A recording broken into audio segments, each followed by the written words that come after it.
You're pathetic, Ethan. Maybe this will teach you to grow a spine.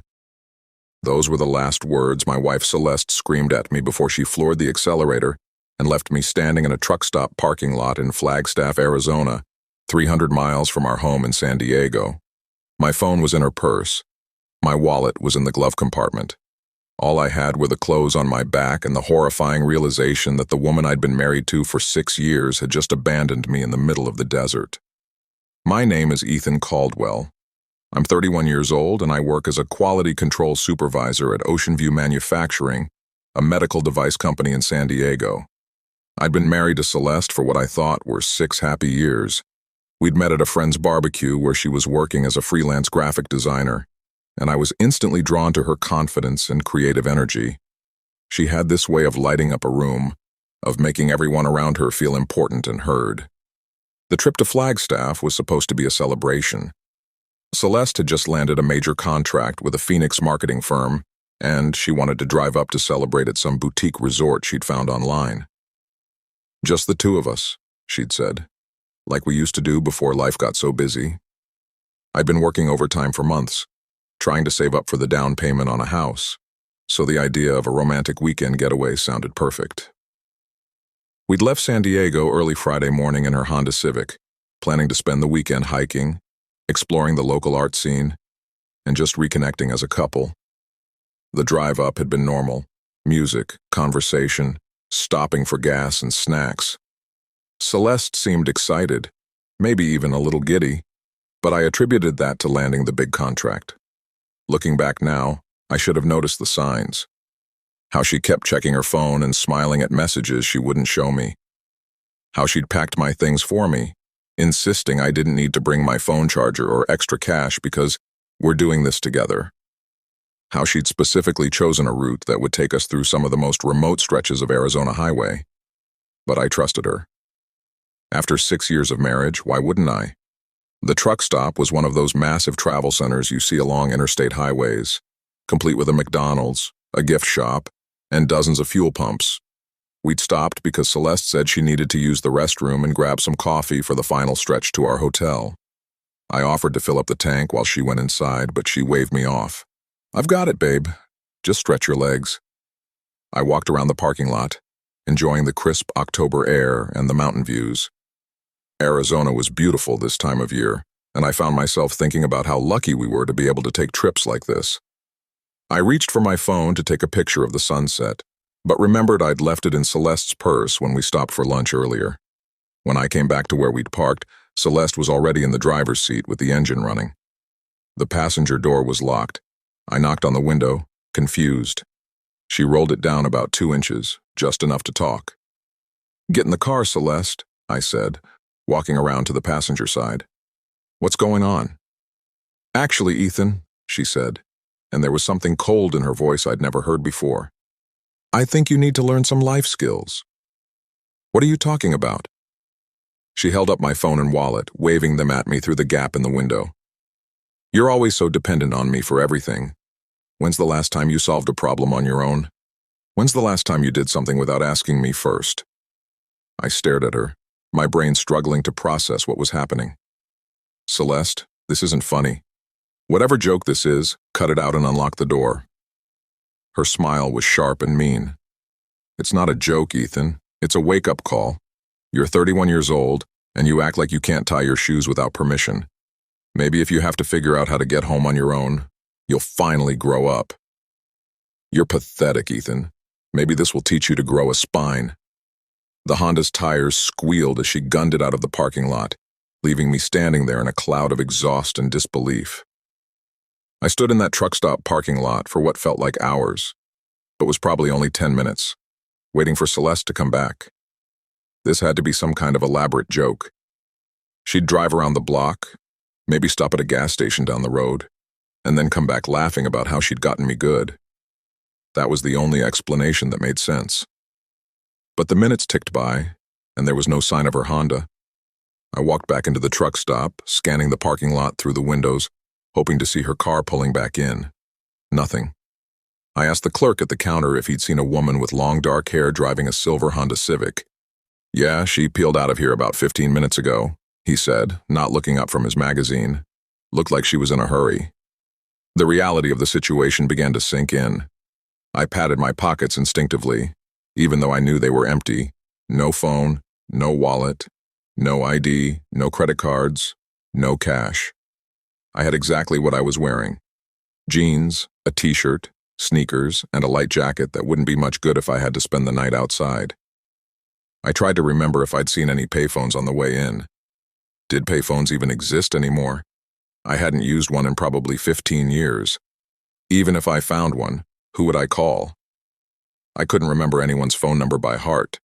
Everything was stored in my phone, which was currently speeding down Interstate 40 with my wife. The clerk looked up when I approached the counter again. "You okay, man? You look like you've seen a ghost." "My wife just left me here," I said, the words sounding surreal as I spoke them. "She has my phone and wallet. I have no way to get home." He studied my face, probably trying to decide if I was running some kind of scam. "That's rough, dude. How far is home?" "San Diego. About 300 miles. He let out a low whistle. "That's a long walk." The joke wasn't funny, but I could see in his eyes that he was starting to believe me. There was something about my expression, my body language, that convinced him this wasn't an act. Sitting on a bench outside the truck stop, watching the sun begin to set over the Arizona mountains, I found myself thinking about how I'd gotten to this point. How had I missed the signs that my wife was capable of something this cruel? I'd met Celeste 7 years earlier at our mutual friend Dakota's backyard barbecue. She was working as a freelance graphic designer then, full of stories about difficult clients and creative projects. I was immediately drawn to her confidence, the way she could command a room's attention with a funny story or an insightful observation. She seemed so sure of herself, so independent. But looking back now, I could see the pattern I'd missed. How she'd gradually made me feel like I couldn't do anything right without her input. It started small, correcting the way I loaded the dishwasher, suggesting better routes when I was driving, picking out my clothes for important events because she had better taste. At first, I was flattered. I thought it meant she cared about me, that she wanted to help me be better. But over time, it became suffocating. She'd question every decision I made, from what I ordered at restaurants to which friends I hung out with. "Are you sure you want to do that?" became her favorite phrase. I remembered last year when I'd wanted to take a photography class at the community college. I'd always been interested in photography, but Celeste had laughed at the idea.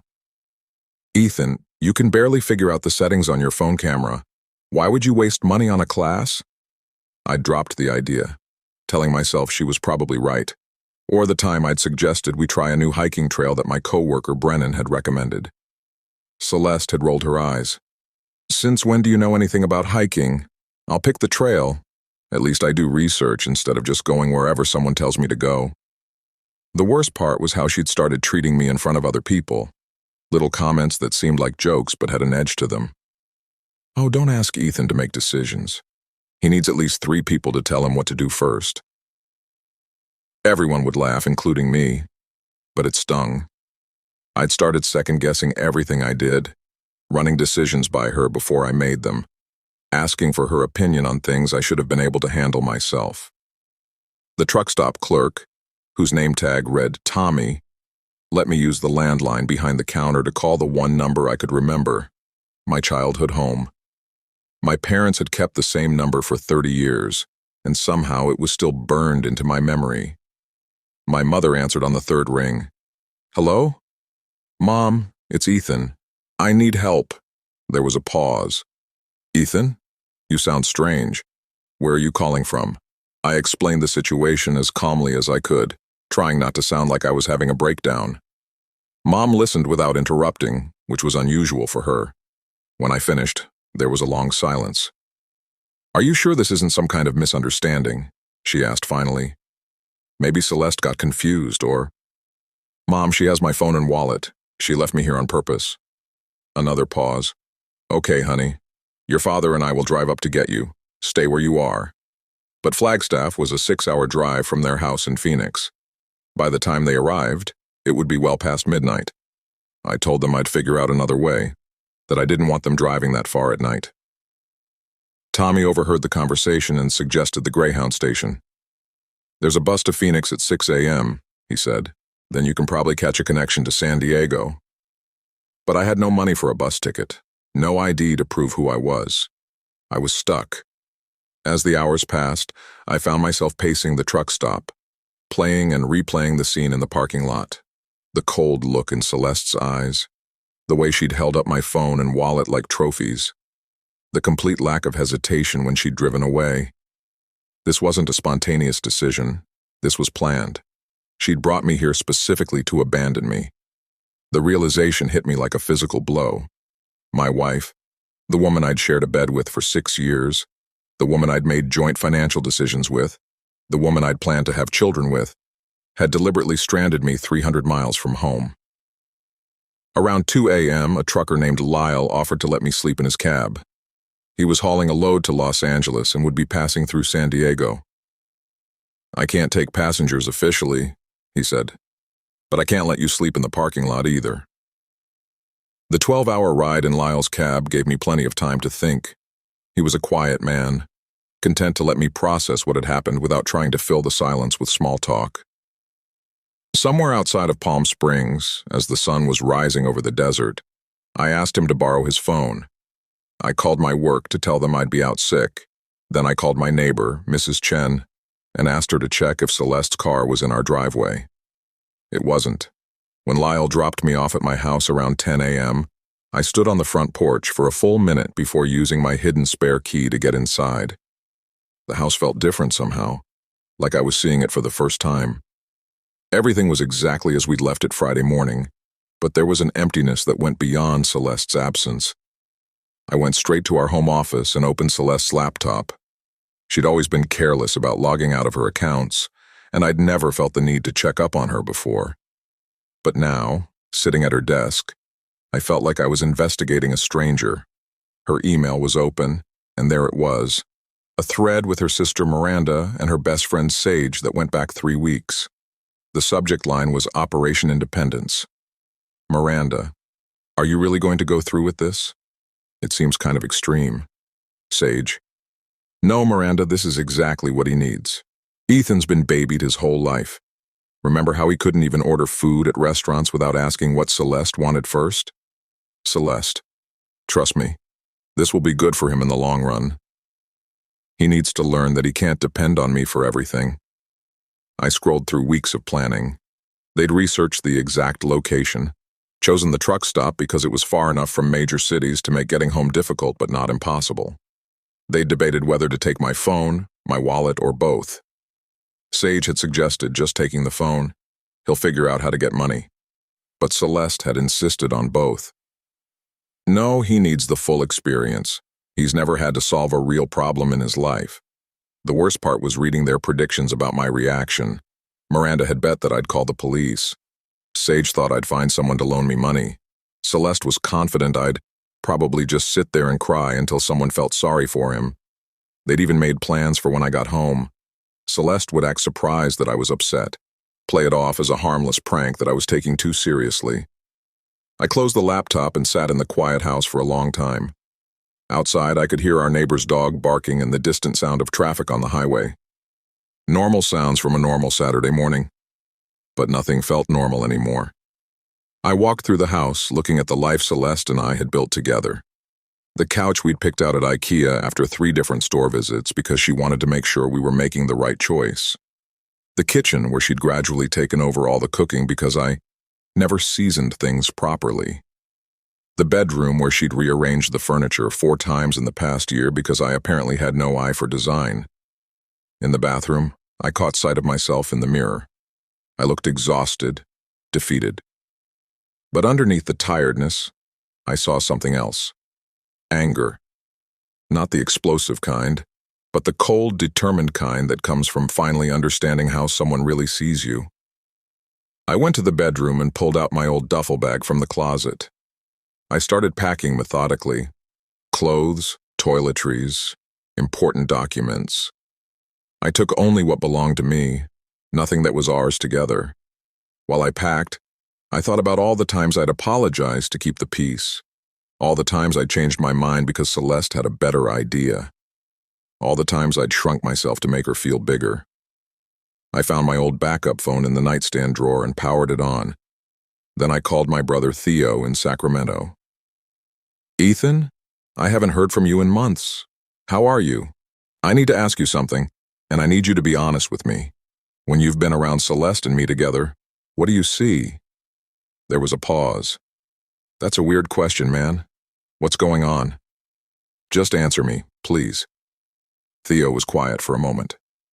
"Honestly, I see you asking her permission for everything. It's like you're afraid to make a decision without checking with her first. Mom and Dad have noticed it too, but we didn't want to say anything." "Why didn't you?"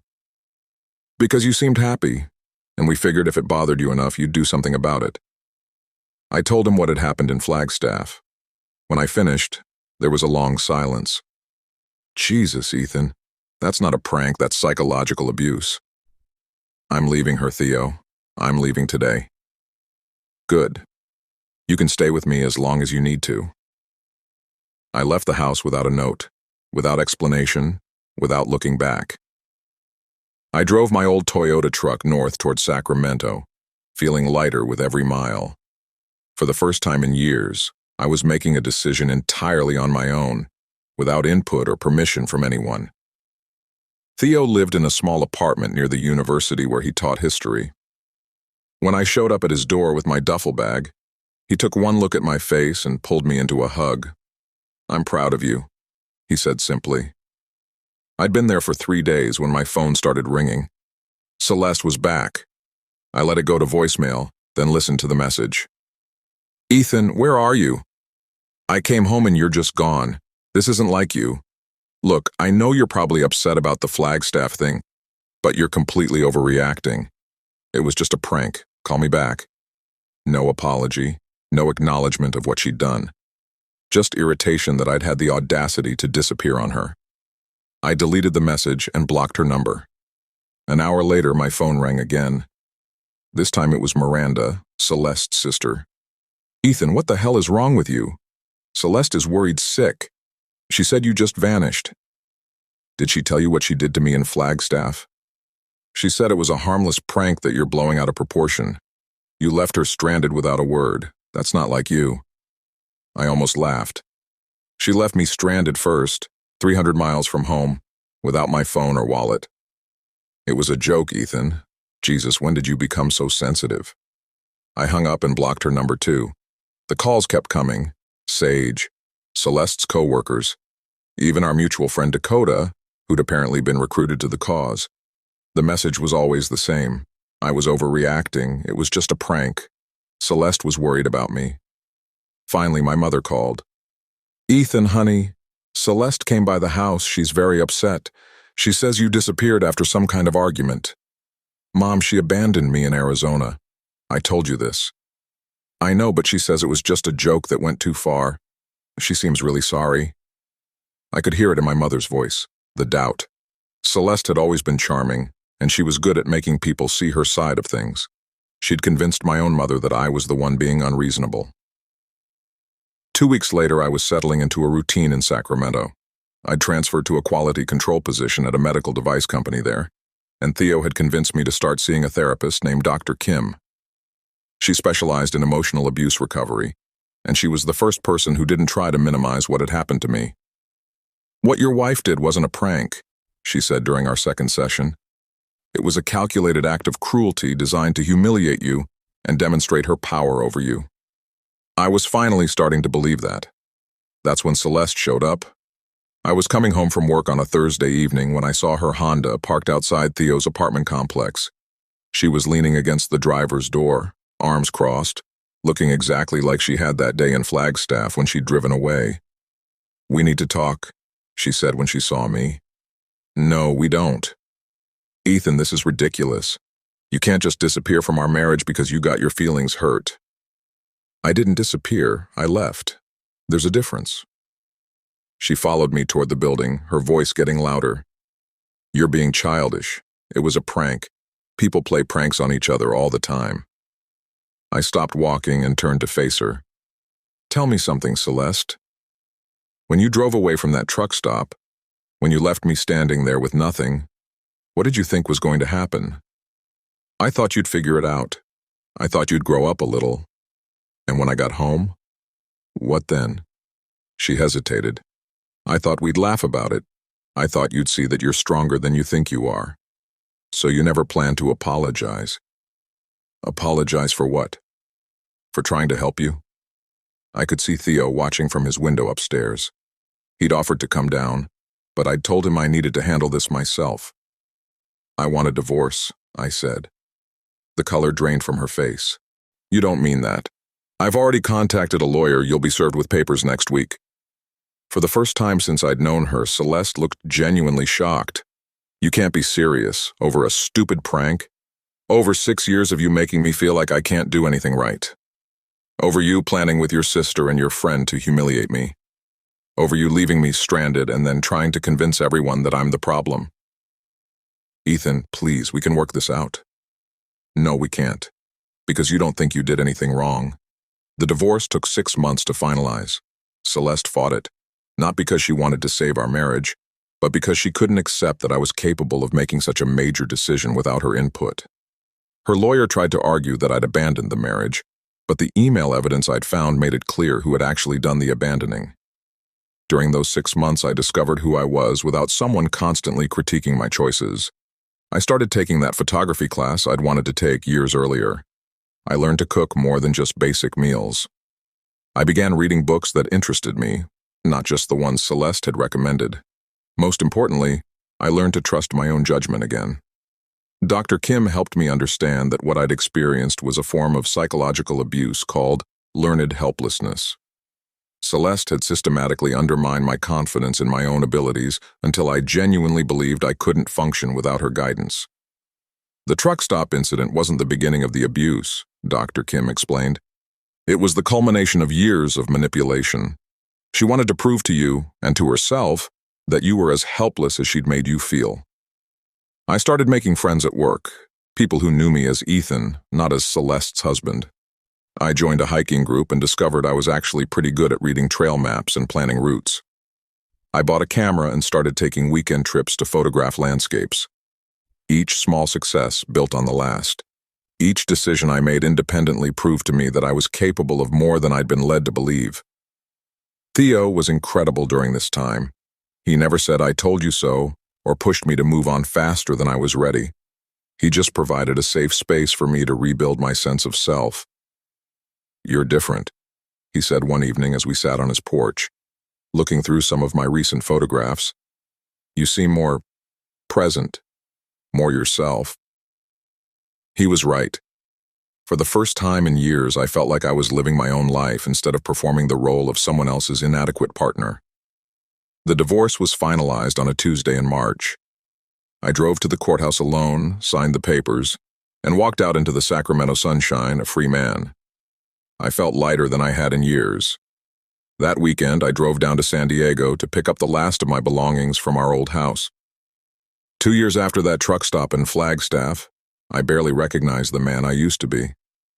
I'm still living in Sacramento, but I've moved into my own apartment, a small one-bedroom with big windows that gets great natural light for photography. I've been promoted to senior quality control supervisor at work, and I'm considering going back to school part-time to get my master's degree in business management. The photography hobby has turned into something more. I've sold several prints to local businesses and had a small showing at a coffee shop downtown. Nothing major, but it's mine. I did it myself, without asking anyone's permission or seeking approval. I'm dating someone now, a veterinarian named Riley who I met at a hiking group. She's nothing like Celeste. She encourages my independence, celebrates my successes, and when I ask for her opinion, she gives it without making me feel stupid for needing to ask. The difference is that with Riley, I ask because I value her input, not because I doubt my own judgment. You're the most decisive person I know, she told me recently, and I realized she was right. Somewhere along the way, I'd become someone who could make plans, solve problems, and trust his own instincts. I heard through mutual friends that Celeste remarried about a year after our divorce was finalized. Someone from her work, apparently. I felt nothing when I heard the news. No jealousy, no satisfaction. Just a vague hope that she'd learned something from our failed marriage. Miranda reached out to me a few months ago, sending a text that said, "I owe you an apology. I didn't understand what really happened until I saw how Celeste treats her new husband. You were right to leave." I didn't respond. Some bridges don't need to be rebuilt. The strangest part is that I'm actually grateful for what happened in Flagstaff. Not because I enjoyed being abandoned or humiliated, but because it forced me to confront the truth about my marriage and about myself. That truck stop was the beginning of my real life, not the end of it. I keep one photo from that time, a picture I took during one of my first solo hiking trips, about 6 months after the divorce. It's a view from the top of a mountain I climbed by myself, using a trail map I'd researched and chosen without asking anyone's opinion. In the photo, you can see for miles in every direction. The landscape is vast and open, full of possibilities. That's exactly how I feel now, like I can go anywhere, do anything, become anyone I want to be,